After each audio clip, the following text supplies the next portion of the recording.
Hi, everyone. Welcome to the Rising Father podcast. I'm Chris Rodack, doing something a little bit different today. This is an audio-only episode. I was sitting in my house. It was time for me to do a podcast. I did some research. I wrote out what I was going to talk about. And it's such a beautiful day here in Pittsburgh. I did not feel like sitting in my office behind the camera.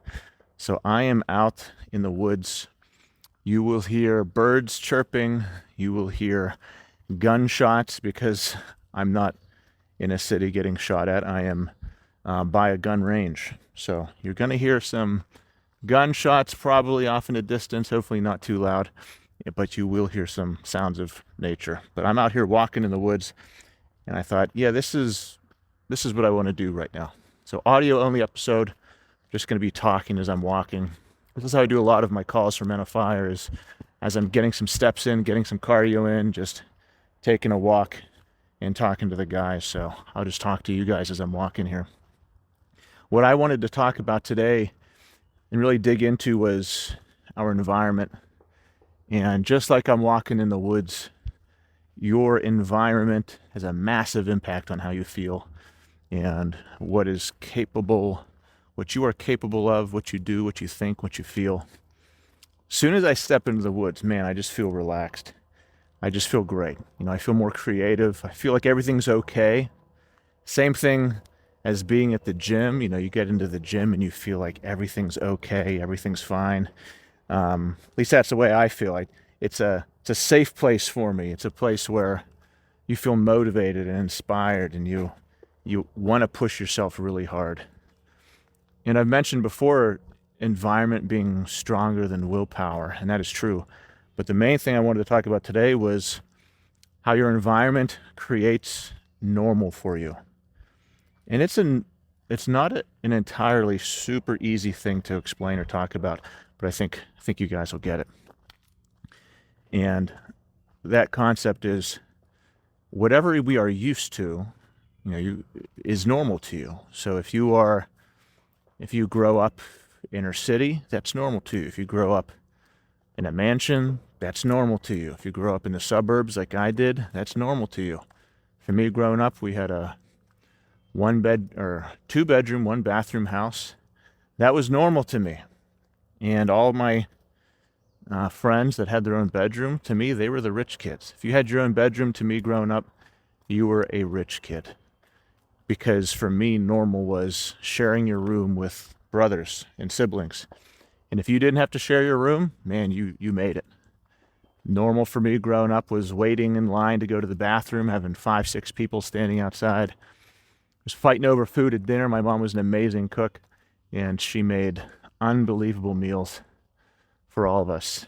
Can't imagine how much money they spent on food growing up. We always had 4 gallons of milk in the fridge. Man, she made like appetizers, full dinner, and dessert. And us, stupidly, as kids, we were always begging them to go to McDonald's and begging them to go out to eat, not understanding that my mom was making better quality food than any of these restaurants. And even now, as an adult, my kids kind of understand that, but they still have a little bit of that where they like to go out to eat and they like to, if you're paying for the food, it's better. That's the mindset. But my mom would make roast beef and homemade pizza and ribs and big, full family-style restaurant meals, and then unbelievable desserts. We would come home from school and there'd always be snacks waiting. She would make these things. She would have little Ritz crackers and make sandwiches out of them, just plates. And she'd have peanut butter and jelly or peanut butter or meat and cheese on. I do not take that for granted. That took a ton of work, ton of money for them to do that.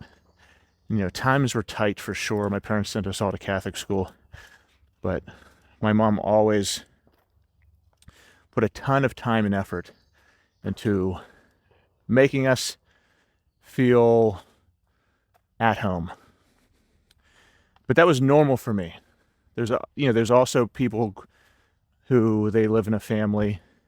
I think, to give you an example, me and my family were at a restaurant by our house that we love to go to. It's a homey little place.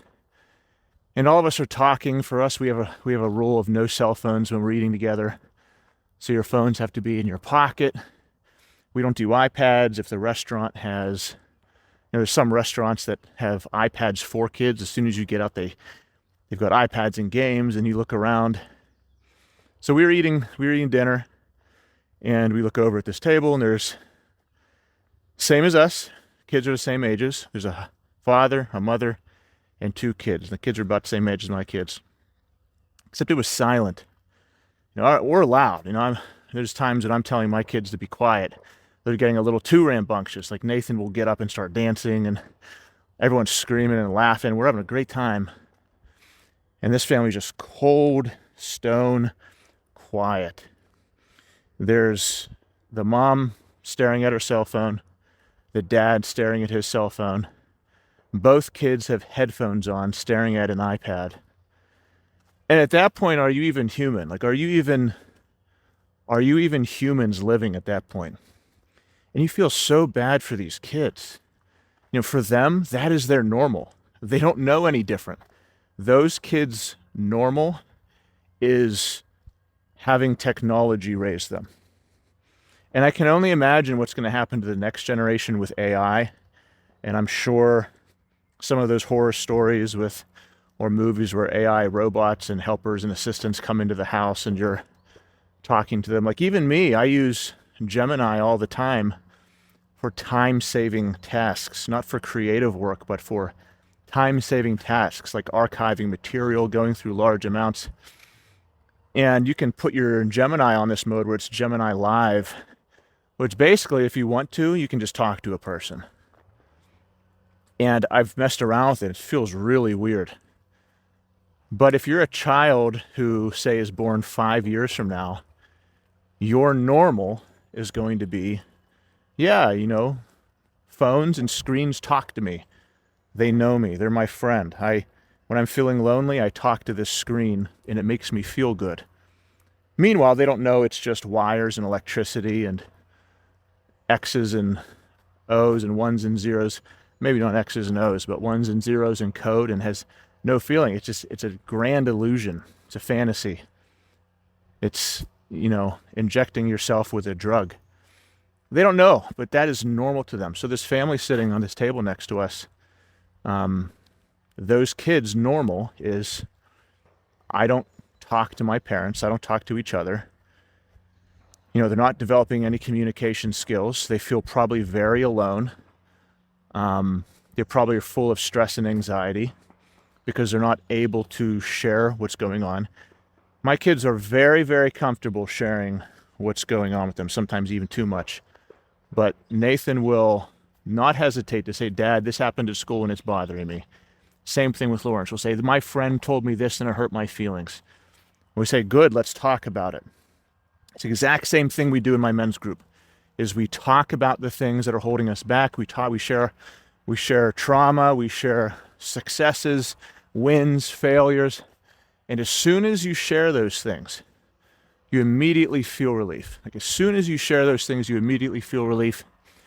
And you can get rid of a decade's worth of pain and unpresence and weight with a single sentence. I saw it happen at our men's retreat.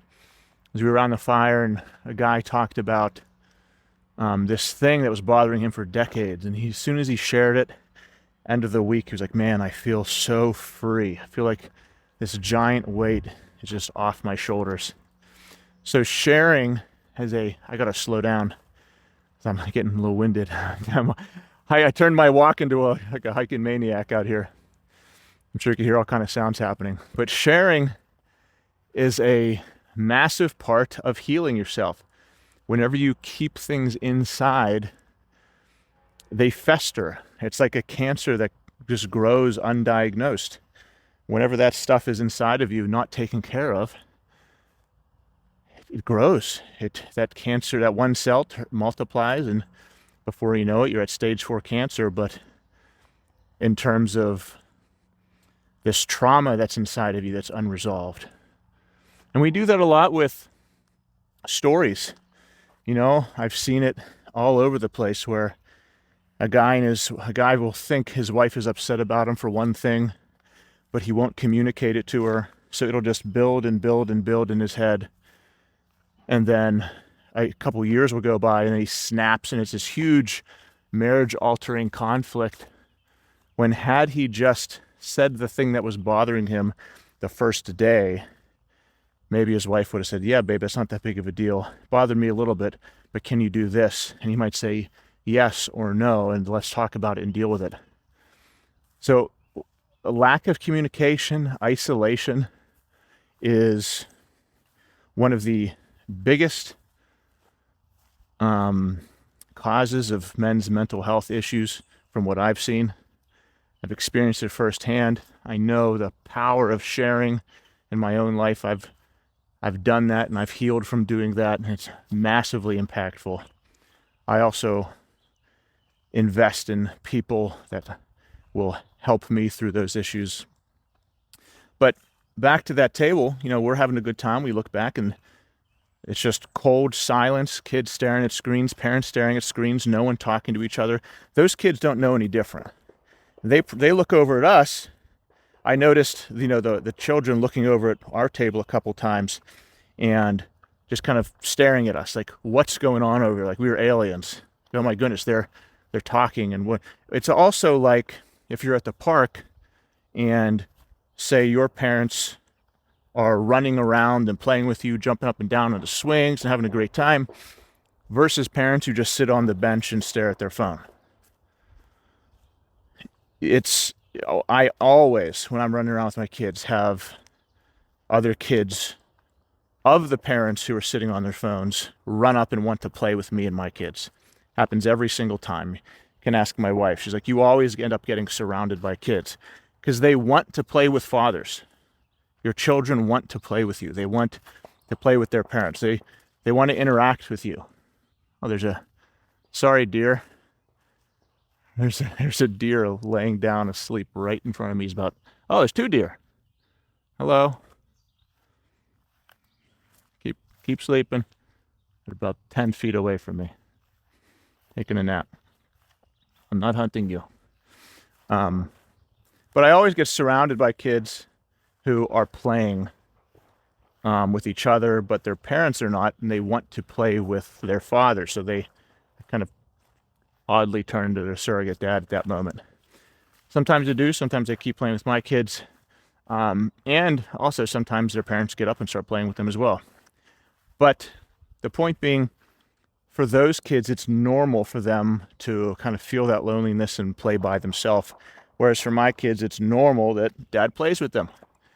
And when I talk to my kids about what are you going to be like when you're older, what kind of parent are you going to be, what kind of person are you going to marry, they describe what their parents are like. They describe what me and Sarah are like. And I made a post the other day about, I posted a reel on my Instagram account from a little clip from another podcast I did with Nathan talking about cell phones. And he was talking about how scary it is from his point of view, watching kids who are just staring at screens all day. Like he'll be on the bus, he'll be having a good time in the back of the bus, but at the same time, there's also kids who aren't talking to anyone and just staring at their screens. Like those kids are the same kids who at dinner time, their parents put them on iPads and headphones. How does that affect the kid? Well, now when they're on the school bus, instead of talking to other kids like my son is, they're just, once again, doing what you taught them, which is we don't communicate, we don't speak, we stare at screens. So not only do they feel lonely around their family, they now feel lonely around other people. So they take comfort in the thing that gives them attention, and that is this screen. But I was talking to Nathan about that on the podcast. He's the one who brought it up. And he was telling me how scary it is, how bad he thinks it is for kids, how he's glad he doesn't do it. And, I'd say 99% of the people commenting were like, they were saying, this kid for president, he's this shit, blah, blah, blah. But the people that were offended by it, triggered by it, whatever, were saying, yeah, well, he's just parroting what his parents say. And, there's some truth to that. Like he absolutely has beliefs that his parents have. I think that's a pretty expected observation. If we were those parents who allowed our kids to be on headphones and iPads at the dinner table, then yeah, he wouldn't be saying those things. But since me and Sarah do not allow our kids to do that, and we have strict rules about their usage of screens, and we protect them from that, they've adopted some of those beliefs. Absolutely. I'm sure the kid who's on the bus with his headphones on, staring at his iPad, not talking to anybody, I'm sure he would not have had the same things to say as my son. And that is intentional. We set our lives up like that, and we parent them for that reason. I want my son to observe those things. It is not accidental.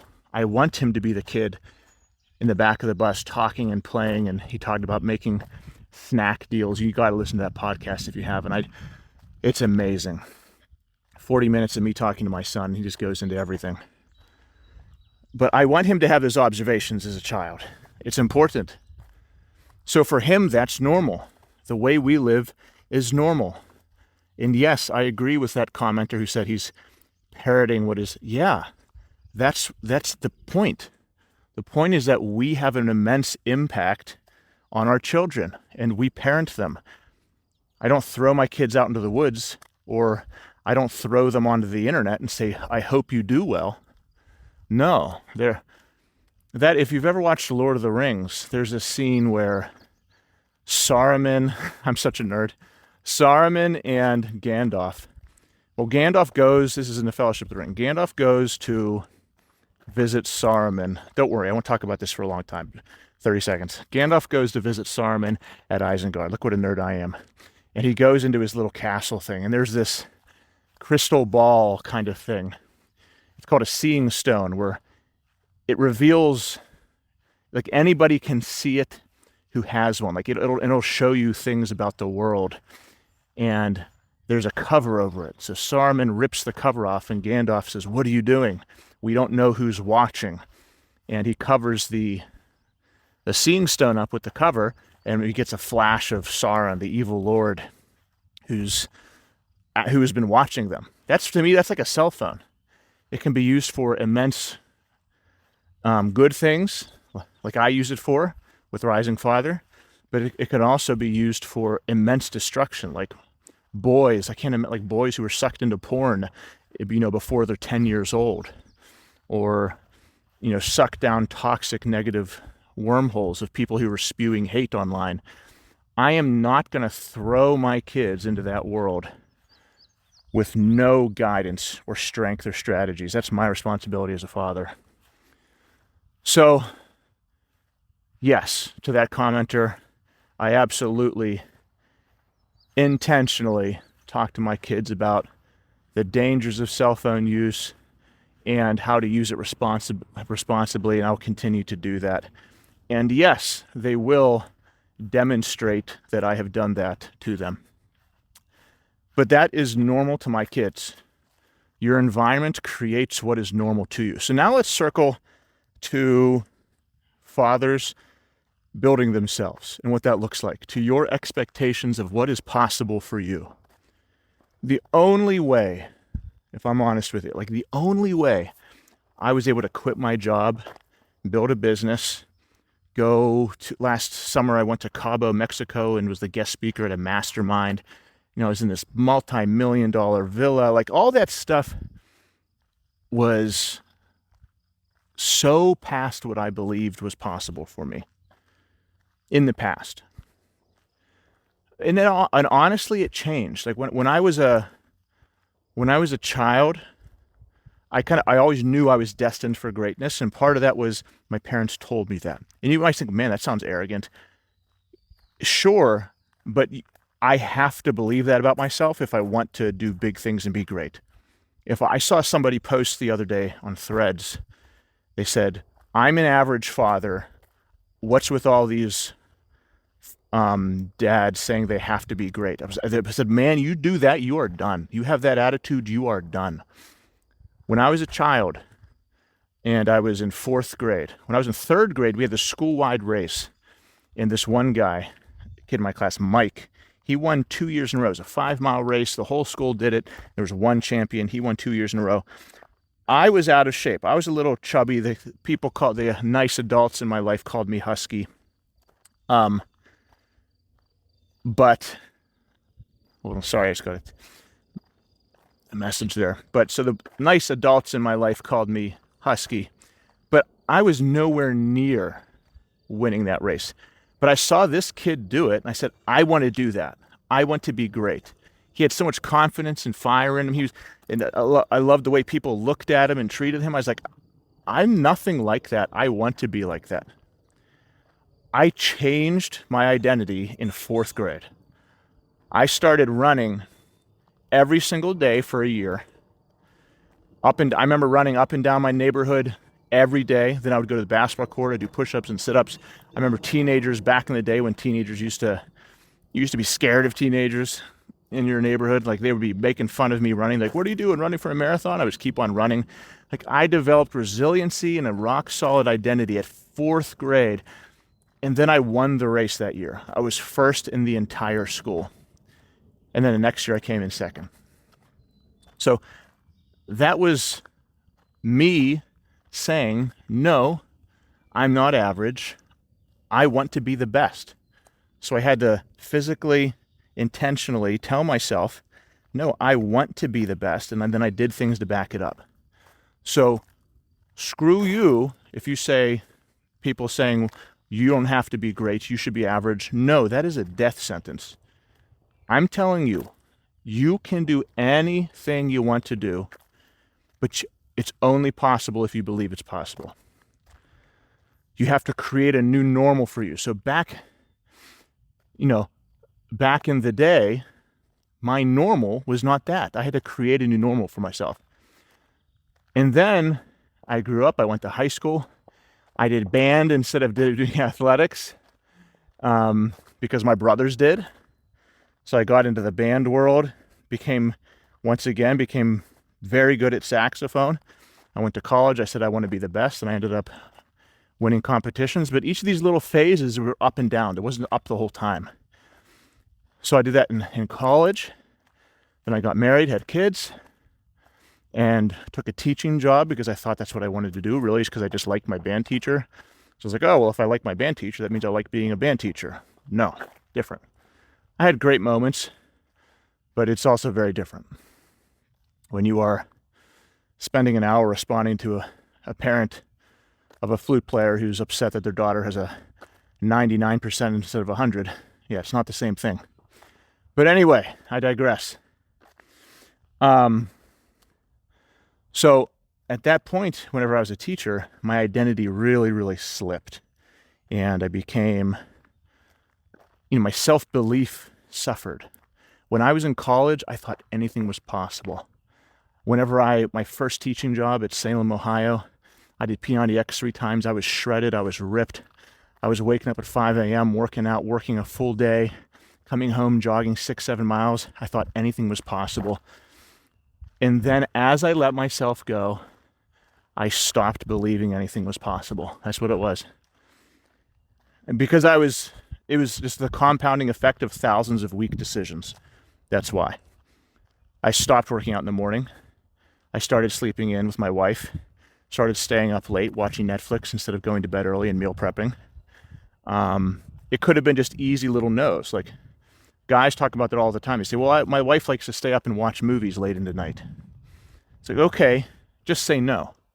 Just say, sorry, babe, no, I'd rather live for another 20 years and give you a strong, disciplined, ripped husband that you actually want to have sex with, and he loves and respects himself and he feels confident. How does that sound? So maybe we can skip House of Cards tonight. You can do it. I could have done that. And guess what? They get used to it, then they love this new guy. They're more attracted to this new guy. So you could have done that, but that is an issue. I do recognize that.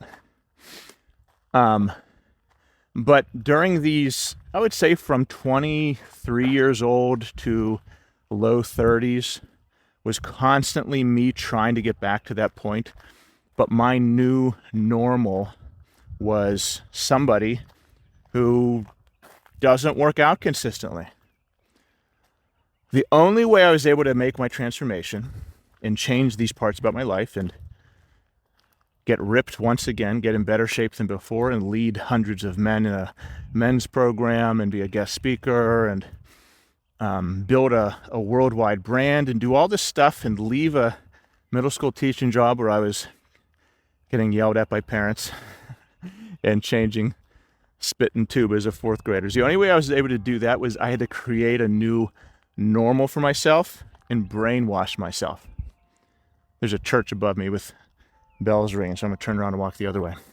That means it's 11 o'clock here in Pittsburgh. But I had to create a new normal. If I was living in my own head, that never would have happened.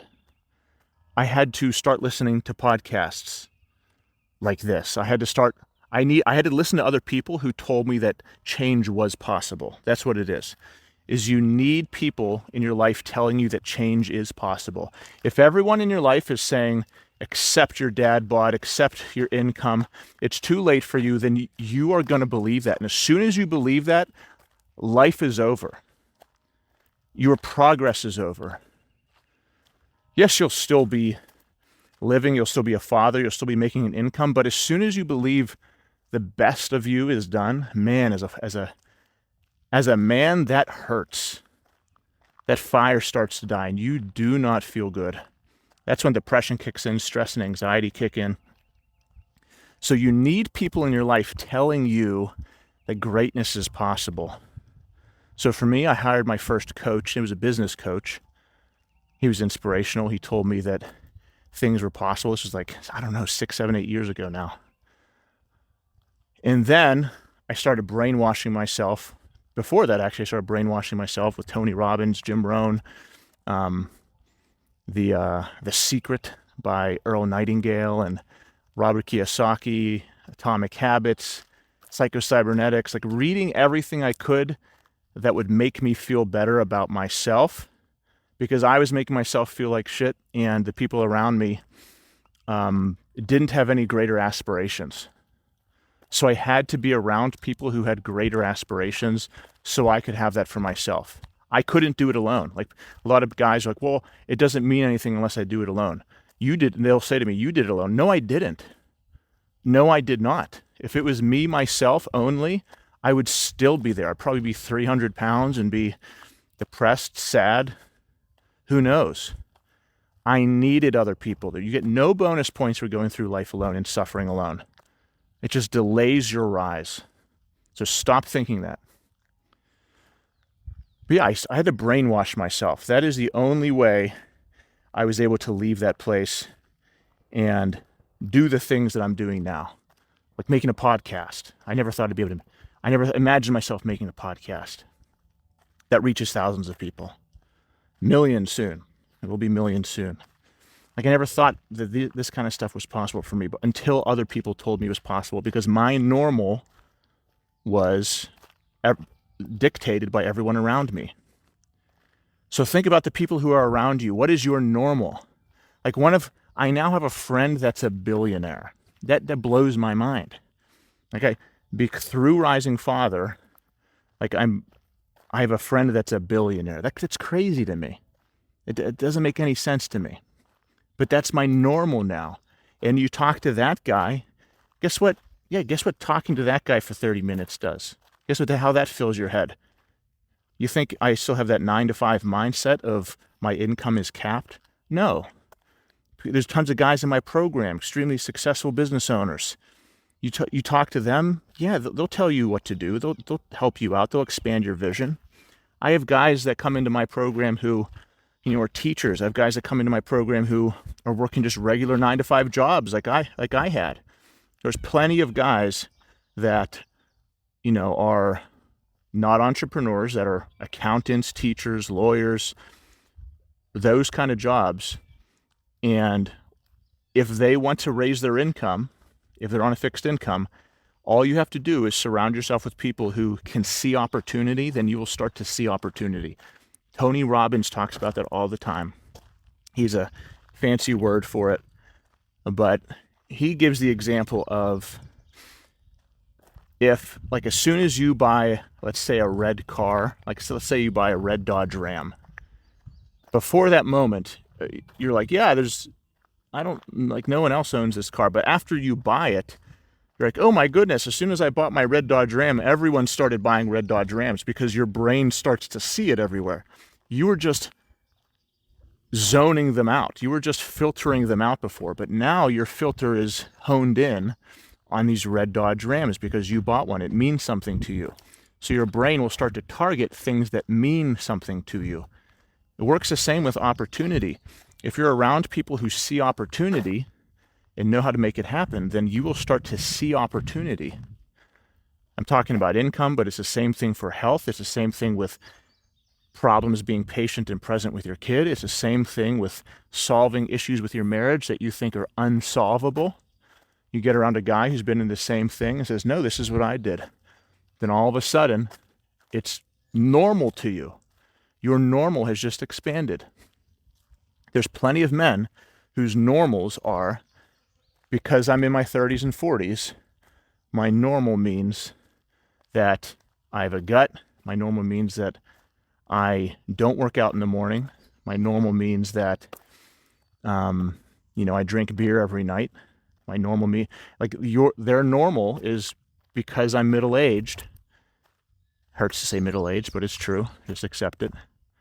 Because I'm middle-aged, I have to act like this. The other day on one of my, I think might have talked about this on a past podcast, but I don't. Just get over it. One of my past brotherhood calls just happened this past week. I was at a field doing laps, and there was this 65-year-old guy, just shredded, running, sprinting, throwing frisbees, doing push-ups, had a legit six-pack, probably was 9% body fat. That is not normal. Like, for most, like, I talk to 30s and 40s guys who are saying, yeah, I need to slow down. I have people very close to me that are low 30s that have let themselves go, starting to get big guts, saying, yeah, it's not like I was in my 20s. Meanwhile, this 65-year-old guy is sprinting, running, doing push-ups, throwing frisbees, and is shredded. Had more energy, looked happier, more confidence than these low 30s guys, because that is his normal. You need to change your environment. You need to change what your normal is for you to level up. Your normal is your baseline of achievement. What is possible? Think about that. You need to get around people who change your what is possible. What is possible for you? And listen to people. Listen to people who tell you things are possible. If you're a father right now and you're stuck in your income, it does not have to be like that. I'm in business groups and brand groups. I'm in Instagram groups because I'm in that world. You can easily make a brand online without even showing your face. Within months, be making thousands of dollars. I only know that's normal because I'm around people who make that normal. In your fitness, I know that if you're stuck in your fitness and you've been going up and down for decades, I know it's normal that in a couple months you could look better than you did 20 years ago. Because in my group, that's normal. It's expected. It's like, oh yeah, these first 3 months, you're going to drop like 30, 40 pounds. It's just normal. But until you get in that environment, you think it's impossible. If you're stuck in your marriage right now, like I said, you talk to a guy who's solved these problems like we do in my group, or you're just around people lose my breath. You're around people, it's normal to you. So whatever your normal is defines what you think is possible. And I find out what people's normal is all the time through the content I post and the comments and feedback I receive. People will say, I'll show a before and after picture of a guy in my group, and someone will say, he must be on steroids. That's impossible. No, it's impossible for you.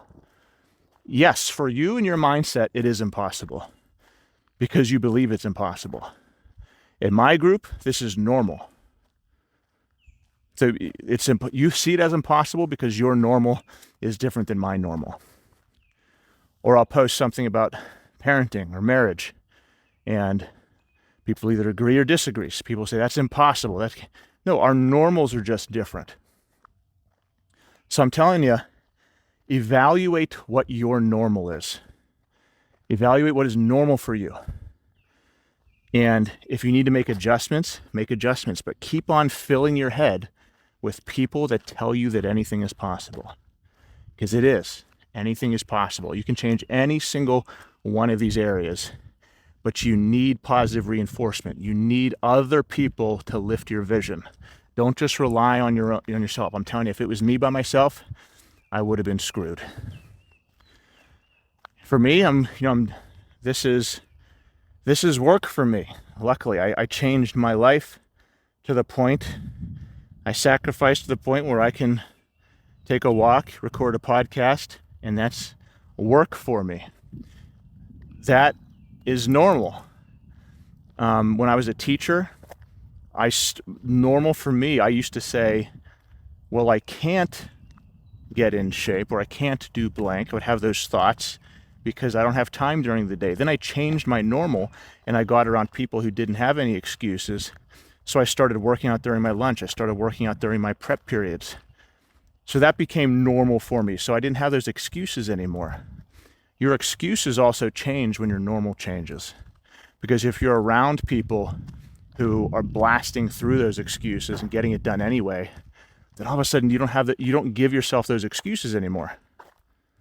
You don't have those excuses for yourself anymore. You just get it done. So everything changes whenever your normal changes. Your normal changes when your environment changes. So give yourself a little audit. We just had tax season. Hopefully no one who's listening to this is getting audited. Give yourself a normalcy audit. What is normal to you for expectations in your health? What is normal to you for expectations of your finances, marriage, parenting, patience, presence, how much time you spend with your family? What is your normal? And then what is impacting your sense of normal? Who is around you?